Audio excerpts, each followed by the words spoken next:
उत्तराखंड में आफत की बारिश का ऑरेंज अलर्ट है। जहां बागेश्वर में बारिश का ऑरेंज अलर्ट, देहरादून, टिहरी, पौड़ी में बारिश का येलो अलर्ट है। और देहरादून में आज बंद किए गए हैं सभी स्कूल। 15 अगस्त तक जारी रह सकती है ये आसमानी आफत। तो 15 अगस्त तक ये आसमानी आफत यूं ही जारी रह सकती है। तस्वीरें आपके सामने हैं। अलग अलग इलाकों में येलो से लेकर ऑरेंज अलर्ट जारी किया गया है। टिहरी से अरविंद हमारे साथ जुड़ चुके हैं। अरविंद, इस समय टिहरी में मौसम को लेकर क्या स्थिति और क्या तस्वीर? जी, आपको बताना चाहूंगा कि जिस तरह से मौसम विभाग ने बारिश को लेकर जिले में अलर्ट घोषित किया है, उसी को लेकर रात भर से लगातार बारिश हो रही है और बारिश से पूरा जनजीवन अस्त व्यस्त हो गया है। जगह जगह सड़कें बंद हो गई हैं और साथ ही आपको बता दूं कि बीफरम और नैचुरी आने जाने वाली जो सड़क पांगल साल के पास है वो पूरी तरह से बंद हो गई। और बंद होने के साथ साथ जो वहां पर एक मैक्स वाहन था वो मलबे की चपेट में आ गया। और जिस तरह से ऋषिकेश चंबा मोटर मार्ग है, जगह जगह मलबा आ रहा है और बंद हो रहा है। तो कुल मिलाकर टिहरी जिले में जो जगह जगह बारिश से रास्ते बंद हो रहे हैं और बस बंद होने को लेकर जो आपदा प्रबंधन विभाग है वो लगातार जगह जगह जेसीबी सड़क खोलने के लिए भेज रहा है। तो साथ ही जिला प्रशासन ने भी सभी अधिकारियों को अलर्ट मोड पर रहने के निर्देश दिए हैं और जिलाधिकारी ने सभी अधिकारियों को निर्देश दिए हैं कि वो अपना मोबाइल स्विच ऑफ ना रखें और जो भी अधिकारी मोबाइल स्विच ऑफ करते हुए पाया गया तो उसके खिलाफ कड़ी कार्रवाई की जाएगी। साथ ही प्रतापनगर से कई ऐसे इलाके हैं जहां पर गांव के जो मकान है, रास्ते हैं और सब टूट गए हैं। जौनपुर का जो इलाका है वहां पर रास्ते, सड़क टूट गई है। घमसाली का है जो आपदाग्रस्त क्षेत्र है, वहां पर भी कई जगह सड़कें टूट गई है। लेकिन कुल मिलाकर जो ये बारिश है, ये बारिश आफत बनकर आई है और जगह जगह नुकसान हुआ है, लोग परेशान हैं और साथ ही जो स्कूल जाने वाले बच्चे भी हैं वो भी परेशान हैं। तो कुल मिलाकर जो ये बारिश है ये लोगों के लिए आफत बनकर आई है। जी बिल्कुल अरविंद, देखिए उत्तरकाशी में जो हादसा हुआ है, जो त्रासदी आई है, उसने बारिश में चिंताओं को और बढ़ा दिया है। बात अगर टिहरी की भौगोलिक परिस्थितियों की करें तो यहाँ पर कोई सेंसिटिव जोन है और अगर है तो वहां पर एहतियातन क्या कदम उठाए गए हैं? जी, आपदा को लेकर टिहरी जिले के जो घनसाली है वो आपदा और संवेदनशील क्षेत्र है, क्योंकि वहां हर साल कुछ ना कुछ आपदाएं आती हैं। पिछली बार आपने देखा होगा कि पिछली बार वहां 10 लोगों की जान चली गई और जान जाने के बाद वहां पर रेस्क्यू अभियान चलाया गया था। और जिस तरह से टिहरी जिले के 3 और 4 इलाके ऐसे हैं जो बिल्कुल संवेदनशील है और उसको लेकर जिलाधिकारी नीतिका खंडेलवाल ने पहले से ही उप जिलाधिकारी, नगर पालिका के ईओ और जो तहसीलदार हैं, जो पटवारी हैं, उनको अलर्ट मोड पर रखा है। साथ ही जनता से भी अपील की है कि जहां पर भी कोई ऐसी घटना घटे तो तत्काल आपदा केंद्र को फोन करे ताकि वहां पर रेस्क्यू अभियान या कोई ऐसी घटना घटते तो तत्काल रेस्क्यू करने के लिए टीम मौके पर पहुंचे। साथ ही लोक निर्माण विभाग को भी निर्देश दिए हैं कि जो सड़कें हैं उन सड़कों को सही किया जाए, क्योंकि आपदा के दौरान या आपदाग्रस्त क्षेत्र में पहुंचने के लिए सड़क ही एक ऐसा मुख्य मार्ग होता है जो तत्काल वहां पर पहुंचना पड़ता है। आपने देखा होगा कि उत्तरकाशी के धराली में जब बादल फटा और बादल फटने के बाद जो त्रासदी आई है वहां पर जो पूरी कनेक्टिविटी थी वो बंद हो गई। तो अब सबसे पहले सरकार का एक ही उद्देश्य था कि जो आपदाग्रस्त क्षेत्र है वहां तक सड़क पहुंचाना है, क्योंकि सड़क के माध्यम से राशन हो या तमाम अन्य सामग्री हैं वह पहुंचाना आसान हो जाता है। तो कुल मिलाकर जिला प्रशासन हो या सरकार है, उनका मुख्य उद्देश्य यही रहता है कि जो सड़कें हैं और पुल हैं वो सुरक्षित रहें और जो रेस्क्यू अभियान में ये मुख्य भूमिका निभाते हैं।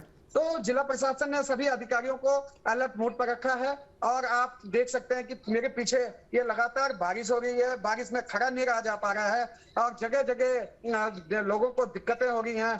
सड़कें पानी से लबालब हो गई हैं। टिहरी झील का जो जल स्तर है लगातार बढ़ोतरी हो रही है। इस बार जो घनसाली कि जो घनसाली में जो दोनों तरफ नदी के लोग रहते हैं उनको भी अलर्ट मोड पर रखा है।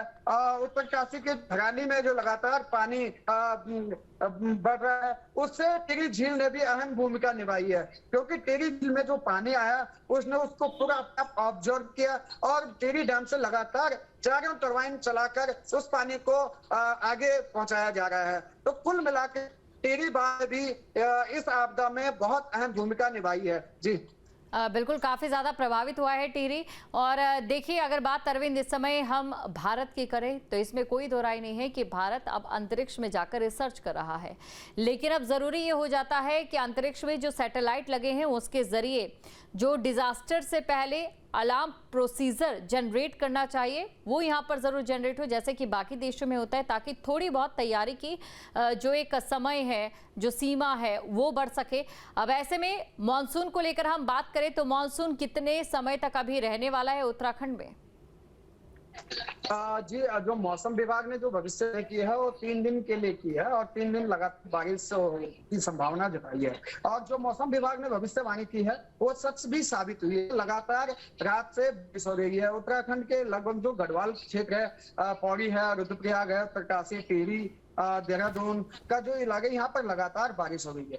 जहां तक आधुनिक युग की मैं बात करूं तो आधुनिक युग की बात, हम आसमान में पहुंच रहे हैं और रडार की बात कर रहे हैं, तो लेकिन जिस तरह से हम टेक्नोलॉजी का उपयोग कर पा रहे हैं, हम अभी भी आपदा के समय उस टेक्नोलॉजी का उपयोग सही से नहीं कर पा रहे हैं। क्योंकि जगह जगह जब भी आपदा आ रही है, समय से हम वहां पर नहीं पहुंच पा रहे हैं। क्योंकि अभी आपने उत्तरकाशी का जो धराली का जो घटना देखी होगी, तो उसमें सर्च करने में कई दिन लग गए और आज 7वां दिन है। लेकिन अभी तक हम ये पुष्टि नहीं कर पाए कि कितने लोग यहाँ पर इस मलबे में दबे हैं। और इस जो जहां से ये भी साबित हुई है, लगातार रात से बारिश हो रही है। उत्तराखंड के लगभग जो गढ़वाल क्षेत्र है, पौड़ी है, रुद्रप्रयाग है, उत्तरकाशी, टिहरी, देहरादून का जो इलाके, यहाँ पर लगातार बारिश हो रही है।